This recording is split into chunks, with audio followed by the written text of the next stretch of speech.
చెప్పుకుంటే వెళ్ళాం అది ఇది అని చెప్పాలి నువ్వు చెప్పుకుంటే వెళ్ళరా నా చెప్తే ఏం కూర బాబు ఇది దోసకాయ టమాటా ఉల్లిగడ్డ రోజు నువ్వే ఉంటావు మీ ఇంట్లో రోజు ఏం లేదు ఇలా రోజే మా వాళ్ళు ఊరి వండుకుంటాను అన్నం కూర వండుకొని తిని పనికి పోవాలి మరి ఎవరైనా చికెన్ మటన్ తెచ్చుకోవాలి కానీ దోసకాయ కూర వండుకుంటాను ఎందుకు దోసకాయ టైం లేదు తెచ్చి ఉందని సాయంత్రం పూట తెచ్చి ఉంటా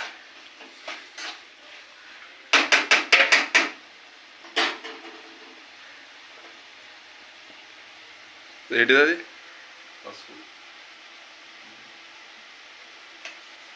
పసుపు ఇంత అల్లం ఇంత కారం